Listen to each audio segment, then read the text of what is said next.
Bueno, ahora vamos a entrar a hablar de el Evangelio de Mateo y nosotros hemos oído decir que el Evangelio de Mateo se le atribuye a, a ese autor, Mateo. Puede ser posiblemente uno de los acompañantes de Jesús. ¿Cuál es la fecha prácticamente en que fue redactado este Evangelio? Bueno, no se tiene certeza, se dice que entre los años 50 y 75, más exactamente posiblemente hacia el año 65. El Evangelio de Mateo, el tema central del Evangelio es el cumplimiento de las profecías del Antiguo Testamento concernientes al Mesías. Sus discípulos son llamados a un nuevo pacto, a vivir en la dimensión más allá para encontrar a ese Jesús, al Jesús divino. Esta es una dimensión más alta que jamás se haya alcanzado. ¿Cuáles son las palabras clave que se manejan en este Evangelio? Cumplimiento, reino de los cielos, hijo del hombre, hijo de Dios y la iglesia. El evangelista Mateo quiere mostrar que en todos sus relatos está cumpliendo lo que el Antiguo Testamento había prometido, que era la venida del Mesías. En todo el Evangelio de Mateo nos vamos a encontrar con el anuncio del reino de los cielos. El reino de los cielos ha llegado y en este caso el reino de los cielos es el reinado de Jesucristo. El reinado de Jesucristo es el reino de los cielos y el reino de Dios está ya en medio de su pueblo. Hijo de hombre prácticamente viene a determinarse de esa manera Jesús, el hijo de hombre. El hijo del hombre es un término profético que quiere decir profeta. Quien ha llegado es el profeta. Pero el evangelista nos quiere hablar un poquito más allá, que ese hijo del hombre es el hijo de Dios. Y prácticamente nos va a hablar de la iglesia, porque en últimas el evangelio de Mateo es el evangelio del catequista. Eso quiere decir que está escrito para un grupo de personas que están formando a todos los nuevos cristianos que se están integrando a la iglesia, que ya han sido bautizados y que ahora quieren conocer más acerca de la doctrina de Jesucristo. Aunque este evangelio no identifica a su autor, la tradición de la iglesia primitiva lo atribuye a Mateo, al apóstol, el famoso ex cobrador de impuestos. Además de su nombre y ocupación, muy poco se sabe de él.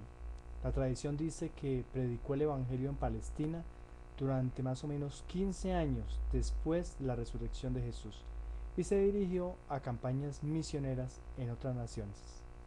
¿De dónde se origina? Posiblemente, yo siempre lo he dicho, que fue un consejo del apóstol Pablo recomendando a muchos de los que fueron testigos oculares y a muchos de los que escribían en las principales comunidades que pusieran por escrito este testimonio que daba algunos de los testigos oculares. Las evidencias externas tales como citas en la literatura cristiana del primer siglo dan testimonio de la temprana existencia y uso del Evangelio de Mateo. Los líderes eclesiásticos del segundo y tercer siglos estaban generalmente de acuerdo en que Mateo fue el primer evangelio en ser escrito y varias referencias en sus obras indican que fue entre los años 50 y 65. Cuando nosotros hemos dicho que muchos de los evangelistas, muchos de los cuatro evangelios que escribieron, que se basaron o tuvieron en cuenta para ser escritos sus evangelios, necesitaron de un autor principal o de un texto antiguo. El texto más antiguo se considera que es un evangelio de Mateo arameo, que su origen sí es de los años 50. No es este mismo Mateo, es otro Mateo.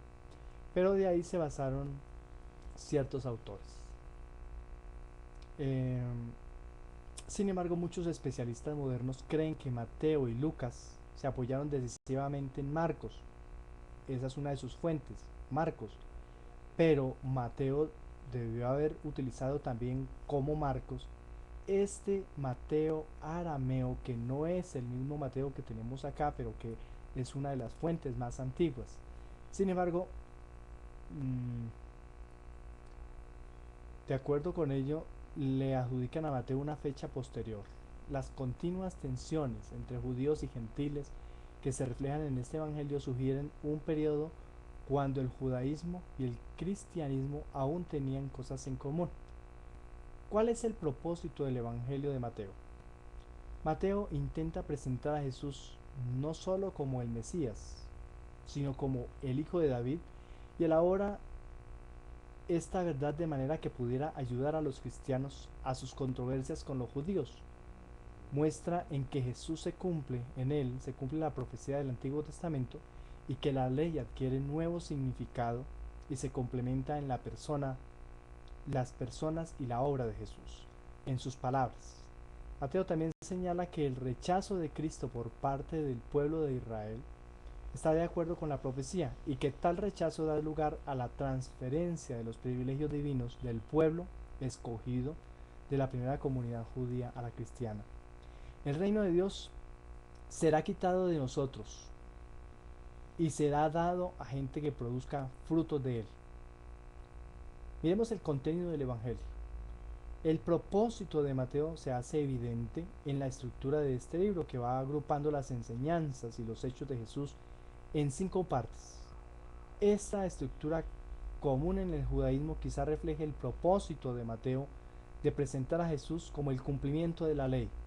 Cada división determina o va terminando con la fórmula: y cuando terminó Jesús estas palabras, y eso lo vamos a ver en el Evangelio de Mateo en el capítulo 7, versículo 28, en el capítulo 7, versículo 1, en el capítulo 13, versículo 53, en el capítulo 19, versículo 1, en el capítulo 26, versículo 1. En el prólogo, que prácticamente va del capítulo 1, versículo 1 hasta el capítulo 2, versículo 23, Mateo demuestra que Jesús es el Mesías y lo vincula con las promesas hechas a Abraham y a David. El relato del nacimiento de Jesús destaca el tema del cumplimiento, describe su realeza y subraya la importancia de Jesús para los gentiles. La primera parte del Evangelio, que va entre los capítulos 3 y 7, contiene el Sermón del Monte, en el cual Jesús describe cómo debe vivir la gente bajo el reino de Dios. Es prácticamente como el prototipo, la doctrina, el centro de la vida del cristiano. Si nosotros queremos conocer el sentido de Jesús, el sentimiento de Jesús, la esencia de Él, cómo quiere de Él que sean los discípulos, cómo quiere de Él que sean sus seguidores, vamos a leer entre los capítulos 3 y 7, y ahí vamos a descubrir todo lo que Él transmite en el Sermón del Monte, lo que quiere de que sean sus discípulos. La segunda parte del Evangelio, que va desde el capítulo 8, versículo 1, hasta el capítulo 11, versículo 1, contiene las instrucciones de Jesús a sus discípulos cuando los envió en viaje misionero. Vamos a ir a evangelizar, vamos a ir a anunciar el reino de Dios, y les da ciertas instrucciones que ellos deben cumplir a cabalidad en el anuncio del Evangelio, sean aceptados o no, qué es lo que deben hacer. En la tercera parte del Evangelio, que va desde el capítulo 11, versículo 2, hasta el capítulo 13, versículo 52, recoge varias controversias en las que Jesús se vio envuelto, y 7 parábolas que describen distintos aspectos del reino de los cielos, junto con la obligada respuesta humana. Las parábolas es una especie de literatura o una especie de discurso que Jesús utilizó para dar a entender y para explicar qué era el reino de Dios, para darlo a entender de una manera más comprensible, para que la comunidad, para que los discípulos, para que quienes escuchan se asimilen y se asemejen cómo es el reino de Dios y cómo se debe alcanzar el reino de Dios. El más importante de los discursos están prácticamente en la cuarta parte del Evangelio, que se describe en el capítulo 13, desde el versículo 53 hasta el capítulo 18, versículo 35. tiene que ver con la conducta de los creyentes dentro de la comunidad cristiana. Cómo se tienen que comportar, cómo tienen que ser los cristianos. Prácticamente es y viene a ser el comportamiento de la iglesia y de la nueva iglesia y de los discípulos seguidores de Jesucristo. La quinta parte del Evangelio, que va del capítulo 19, versículo 1, hasta el capítulo 25, versículo 46, narra el último viaje de Jesús a Jerusalén y nos revela su trascendental confrontación con el judaísmo. Se enfrenta con lo radical del judaísmo, con los judíos simpatizantes, con los judíos tradicionalistas. Y los capítulos ahí mismo del 24 y 25 contienen todas las enseñanzas de Jesús en relación con los últimos tiempos, hablando de la parusía, hablando de la escatología, hablando del fin de los tiempos. El resto del libro, que va desde el capítulo 26, versículo 1, hasta el capítulo 28 y versículo 20, nos va a relatar el autor los detalles de los acontecimientos y enseñanzas que se relacionan con la crucifixión, la resurrección y la orden del Señor que le da a la iglesia. A excepción del principio y el final del Evangelio, Mateo no sigue un orden cronológico o estrictamente biográfico, pero el texto está diseñado para mostrar que en Jesús el judaísmo encuentra la realización de todas sus esperanzas, todo lo que espera él.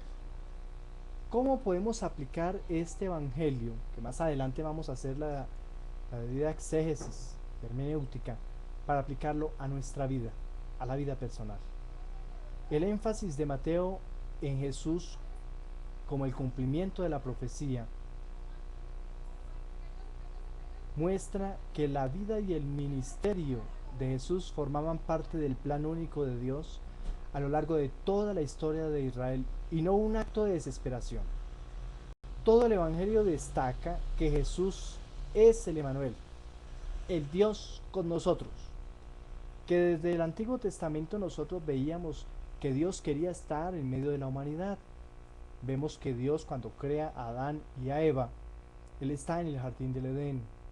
Vemos cómo Dios se representa por medio de los profetas, por medio de los reyes, y Dios quiere estar con su pueblo. Aquí lo va a concretizar en el Evangelio de Mateo, como Él, su deseo grande es estar con su pueblo. Las enseñanzas de Jesús en el Evangelio de Mateo llaman a la obediencia y denuncian toda clase de simulación y la hipocresía en la vida personal y comunitaria. Este libro, el Evangelio de Mateo, también dirige a la iglesia un fuerte llamado a la misión, a la obra misionera, la proclamación de las buenas noticias, la buena nueva a todos los pueblos. ¿Cuál es la buena nueva? Jesucristo está vivo, Jesucristo está resucitado. Los discípulos de Cristo deben aprender a vivir en medio de la tensión de dos épocas, la presente del cumplimiento en la persona de Jesús, en sus palabras y obras a través de su iglesia, por el poder del Espíritu, y aquella otra venidera, la vida venidera, esto es la consumación de todas las cosas. En el ínterin, los cristianos están llamados a ser humildes, pacientes, genuinos, fieles y vigilantes y responsables, seguros de la presencia del Jesús resucitado. Esperan pues su retorno, cuando la fe habrá de ceder un lugar al ver que ya se ha hecho presente el Hijo de Dios. Habíamos hablado nosotros con anterioridad del Evangelio de Marcos, hemos hablado del Evangelio de Mateo y próximamente nos vamos a dedicar a hablar del Evangelio de Lucas.